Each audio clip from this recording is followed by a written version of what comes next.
In this shenanigan position, black has a lot of different options, and there's a lot of flexibility in the move order that he can choose. So he can play knight c6, to which white should usually respond bishop e3. He can play bishop e7. He can play knight bd7, although that's more rare. And I thought Alfred would play something like bishop e7 or knight c6, and play the line with bishop d7 in the main shenanigan line. But he played something else. So by playing b5, black exploits the fact that white hasn't played a4 yet, and in theory black with b5 threatens to do something like pawn to b4 and then knight takes e4. Of course, he delays the development of his king side. The bishop is still on e7, the king hasn't castled, so there's some advantages and disadvantages of playing an early b5, but all in all it's pretty risky. And as usual, when black plays early b5 in shenanigan, white should try to go for e5 and bishop f3 and try to exploit the fact that that the diagonal is opened up so early.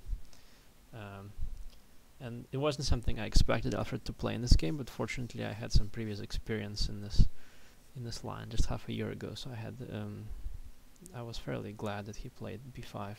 At the same time, I thought he's prepared this line against me, and he has some surprise for me, but I thought I just have to play what I played before and see what happens. I had analyzed e5 a little bit when I was preparing for my game in the Keras in May 2009 against Chang He Li, and I thought that e5 was very neat because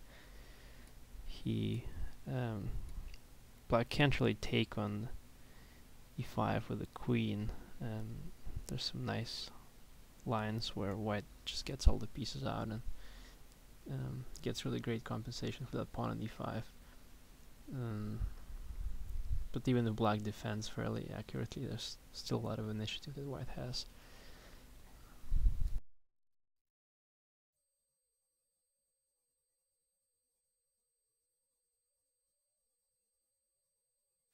I was really happy that he played bishop b7 again so quickly, because I thought, oh, I don't really know what to do exactly if he plays rook a7, even though that looks fishy. But after bishop b7, I'm more familiar with the position. I know that at least the next couple of moves. So I just had to remember that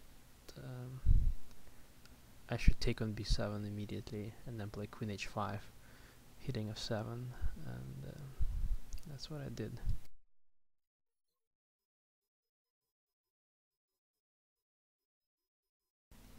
This threatens both queen f7 but also knight e6, so he can't say, if he does say something like knight b6, then maybe I can take on e6, and just generally seems like g6 is the only move that he can possibly play here. But at the same time, if he goes g6, then he creates more weaknesses on the king side, although there's not much choice at this point.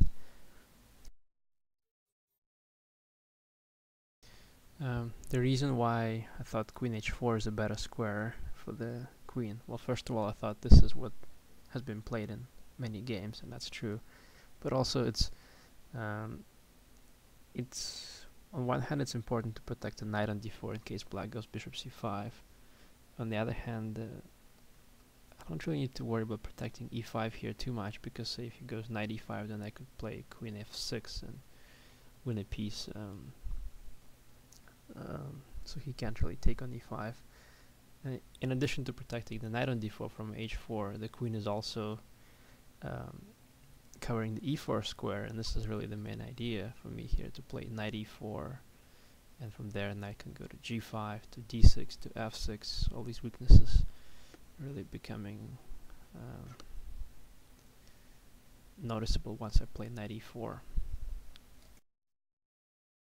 He spent about 40 or 30 minutes preparing this move queen b6. He was really unhappy at this point suddenly, And at this point I realized that if he's thinking deeply here, that means he's not that well prepared. I was really worried that this is the position that he was luring me into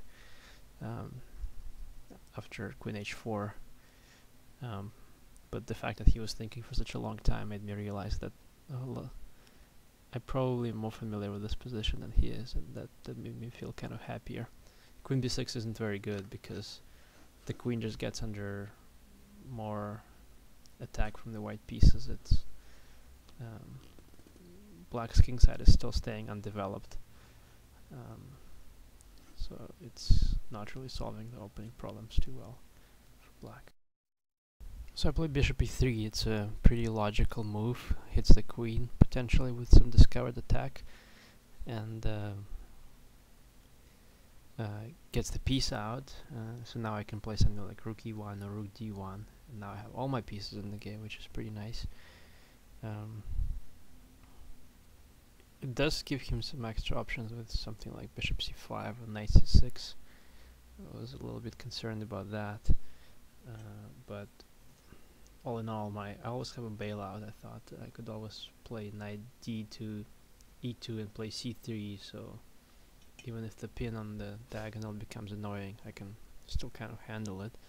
And it just seemed more attractive to play bishop e3 than to play king h1, because I don't know if I really need king h1 here. There's bishop e3, I'm pretty sure it's a useful move. So I spent about 15 minutes on bishop e3, was hesitating a little bit. But all in all, it seemed pretty promising.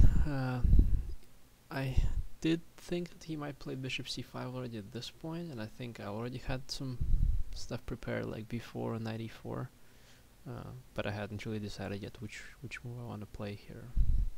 If he does go bishop c5, which does seem like the most likely response.